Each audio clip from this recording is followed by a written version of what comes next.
And welcome back to Bros in a Landfill. We are back facing the Eggman himself.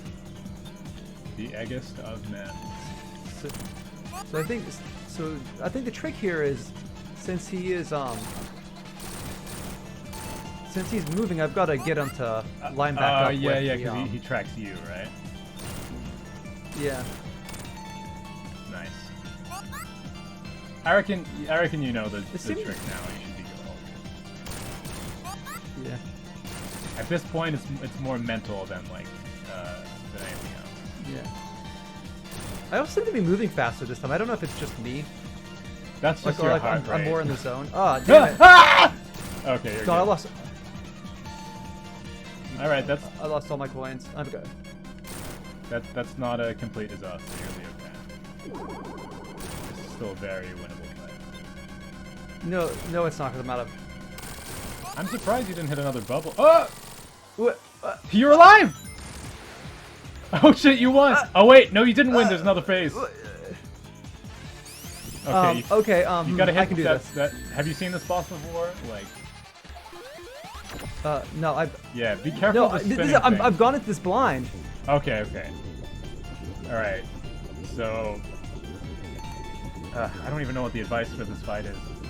I think you can hit the boss more often than you think you can. Like, as long as you're not actually hitting those things, like you can take a chance, and you can really exploit your damage invincibility. Like after you get hurt. Yeah, because the coins just kind of collect under here. Yeah, and Tails as well can hopefully get some hits into you as well.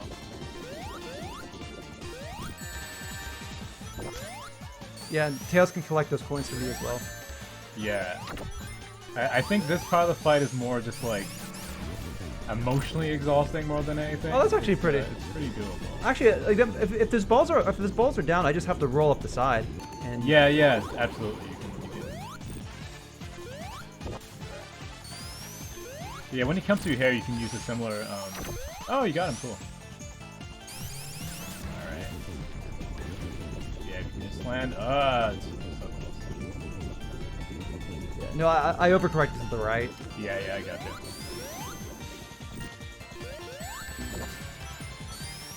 Okay, so got the coins, we're good.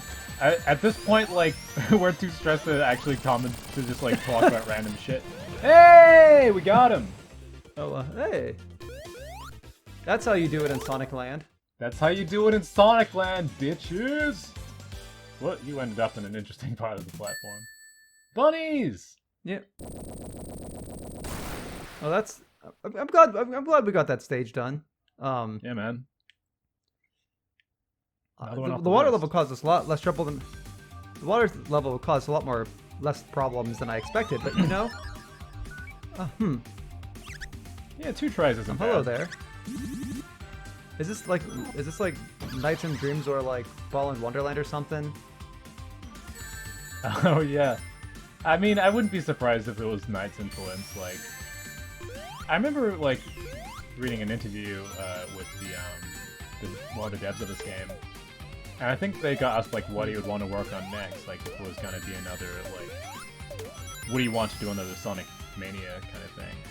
And he said that he actually wanted to make a similar game for Ristar, or something like that. I'm paraphrasing, but he was like, I'd love to give Ristar a go. So he's obviously just, like, Sonic is not the only, like, Sega Genesis game he's into. Not that this game was made by one I'd say person, more but you know. Yeah, like we're talking about like one of the lead guys. Yeah. And I don't know, like it's interesting. Like you think like of course you'd want to make another one, but I honestly wonder like how much because I mean whatever's going on right now, there's no Sonic Mania 2 happening as far as we can tell. Like it really doesn't seem like that's a thing. Like because all the people who made this game are like kind of working on their own projects now. So like, I wonder to what extent Sega just wasn't interested in another game, and to what extent maybe the original, the guys who made this game just didn't want to make another one. Because like, this feels like a game where they put their all into it. They might be like, yeah, we're kind of done with Sonic. Yeah, but we made the Sonic game. This might Yeah, but this might be a bit bold to say, but I almost feel like you don't need a second one. Do you know what I like? I mean, this game does I almost feel like stand on its own, right? Like it's very, yeah. it's so polished, it's so well put together. Like I think this is like the definitive 2D Sonic. So like, you know, and I've played this game like literally like maybe 7 times, like, and like this is the most time I think I've put into a Sonic game, like really. So yeah, like they did nail it. Like it is a miracle That's so that this cool. game. That is so cool. It's a miracle that this game exists in the first place. So like I don't want to be ungrateful for it.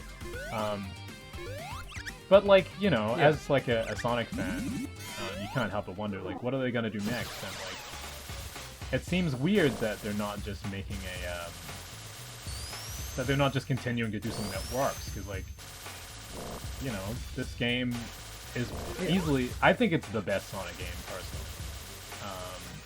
which is crazy that it came out in 2017 or whatever it was. Yeah, I don't know. Like I'm not. I was just gonna say like I'm not. If there's never a sequel, I'm just happy that we got this one. Yeah, I'd say if anything, I'd be more excited to see what these devs could do with another property. If they can put this much love and influence. Yeah. Like, I don't see any reason to like really reinvent the wheel. I feel like this game is timeless enough as is. You know?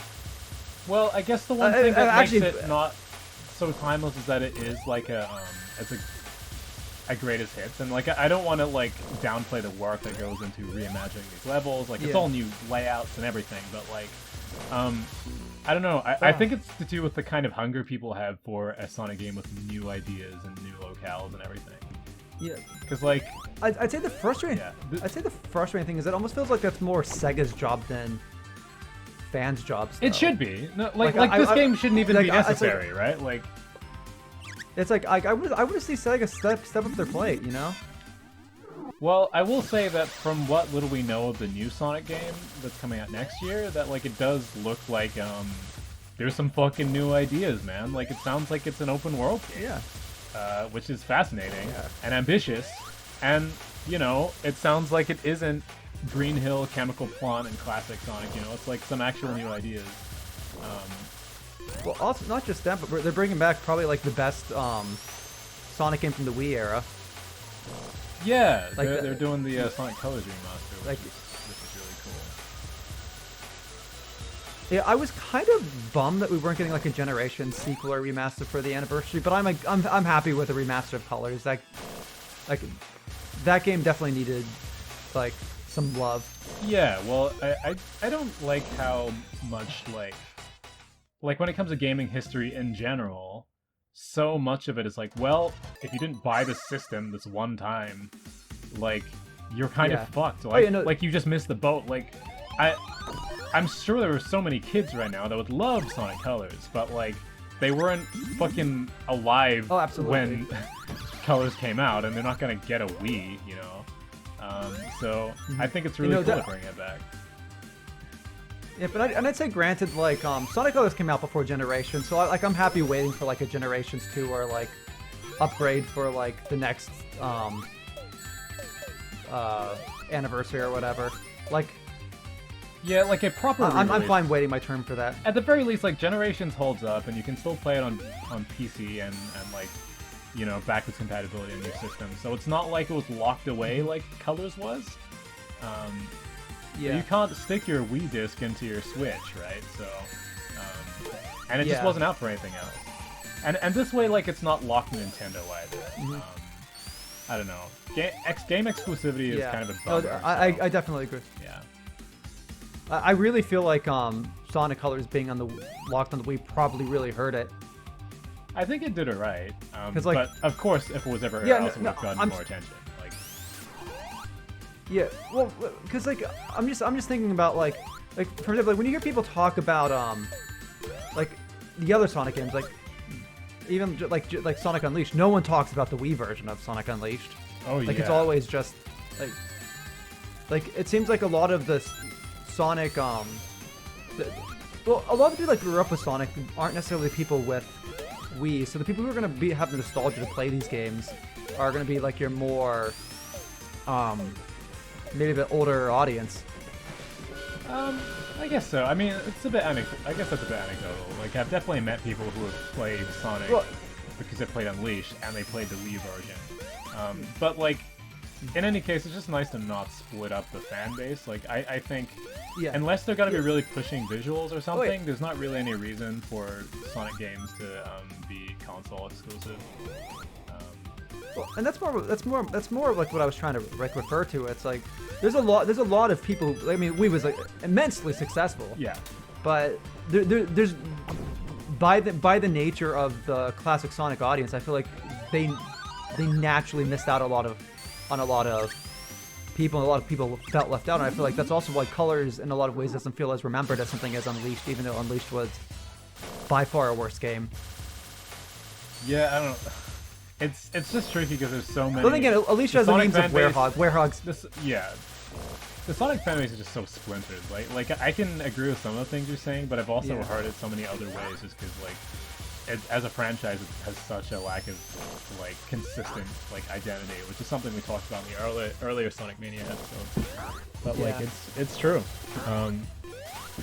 Actually, I think it's just whatever it is. I guess another way to look at it is Sonic was doing so poorly at that time that I don't think it's necessarily surprising that a good Sonic game got overshadowed by all the other trash they're putting out. Like, a good game isn't necessarily memorable when so much bad stuff came out. Oh, yeah. Well, I think, honestly, Colors 2 Generations really felt like a triumphant time. It was like, hey, here's a good game. Oh, and here's a great game, according to some people. You know, like 2 wins in a row was really memorable.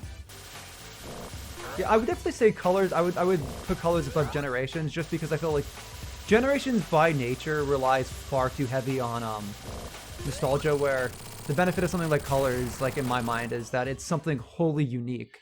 Yeah, well, that's kind of what I'm talking established about. That format. That's what I meant when I was saying, like, I think people kind of want a Mania 2 that is fully original, so that like they can have a game of this quality that also feels new. Like, 'cause I mean, these throwback games are awesome, but like they kind of feel like a side thing, you know, and like a meta celebration. Well, that was not nice. Yeah, fuck that guy. Yeah, I'm not necessarily surprised that Sega and Sonic Team does this sort of thing, because they always seem to, like, it seems like they have a bad track record of trying to put out new stuff. You know? Yeah, I don't. Whereas, it's weird. There's a lot going on. Where, like, you can even say, like, one of the things that, like, really made Colors a lot better than I think a lot of the other 3D Sonics of the time was really, like, them revolutionary, like, not necessarily revolutionizing, but the inclusion of actually, like, having, like, hey, let's actually have some 2D Sonic in here. Like, people hated Heroes and stuff. Like, let's actually, like, do something like the old fans would like. Yeah, I think, which was the 2D segments. I think in at the time, like, having really 2D segments was like kind of novel. And like in retrospect, a lot of people are like, "Oh, this game sucks because it's like all 2D." But like, I think when it came out, that was kind of a neat thing about the game, or something interesting. It does kind of sidestep being 3D in that way, in the same way that Hydro City stage sidesteps being a water level by being like, hey, look over there. But like, they're both still good products, you know. Something I really like about Colors is sorry. Actually, I don't know if this might be completely opposite what you say, but I think something that, like, I feel like Colors actually, like, negative on this for me, like, with the series. Like, I didn't bother me too much with just Colors, but I didn't like how it's been included going forward. Was like all the Wisps power-ups and stuff. I liked it a lot for that game. Yeah, because like that game felt like a cohesive vision, you know, like, and it wasn't the best game ever made, but it was cool and it had a vibe. And like, outside of that, Wisps feel like they're a weird thing to make a part of like the core Sonic identity, but they've become that way, right? Like, they're in Forces. It looks like they're gonna be in this new Sonic game as well. I Ooh. think. What We've we got here? colors, and then the colors cartoon. It's like wisps, wisps, wisps, and like in the comics too. Like it's. I don't know why they're trying so hard to make wisps a thing. It's kind of like the fact that that guy from Sonic Lost World, Zavok, like he just keeps showing up and nobody likes him. Like, who the fuck is a fan of Zavok? What are they doing? Well, I'd say like maybe at least with like with Sonic Colors and by extension Lost World, is that at least the wisps make narrative sense for why they are there. Yeah. Like there's a bit of actual weight to their inclusion and existence, you know. You know, Sonic Colors Whereas, is about the wisps, you know. Like that is. Whereas like I'd say like with Generations, I'd say like yeah, like even like including them in Generations, like through the entire game is like, this is supposed to be a love letter to like Sonic Well, as a whole. hang on. Colors I'm pretty sure the wisps are only on the Sonic Colors level in Generations. Maybe I'm misremembering. I'm pretty sure you're misremembering. You know what, I think maybe they're in forces. You know, I wonder if I'm wondering if maybe I'm confusing it with I wonder if maybe I'm mixing it with just the 3D version. I meant the 3DS version. Maybe there are more included in the 3DS version. Maybe. I played that game, but Audience, let me know if I'm right or wrong. Yeah, they're definitely not. They're definitely only in the Wisp, the Planet Wisp level, and the console version. But okay, there I go. The handheld version, I feel like feels like it's made out of cardboard and duct tape. I wouldn't be surprised if they just slapped wisps onto it. Oh, there we go.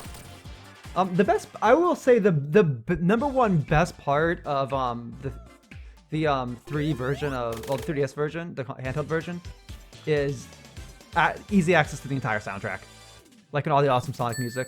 Really? Like I don't remember. Is there like just a basic, an easy like sound test mode? Yeah, there's a sound test. Yeah, and it's got like vocal versions from like the newer, like from the 3D games and whatnot. Oh yeah. Oh, I do well, love I guess how was that game, how the 3DS version has a couple different stages from the console one. Yeah. I wish they had made all of the stages different from the console one. Like that could have taken it further. Oh, is that our episode? Oh yeah, yeah, it was our episode. We annihilated. You just ate that level right up. Yeah. See you next time on Bros in a Landfill, where we take care of this stage. Whatever. I forgot. I didn't say the stage name. This nondescript level. Nondescript who gives a shit zone. It's Oil Ocean.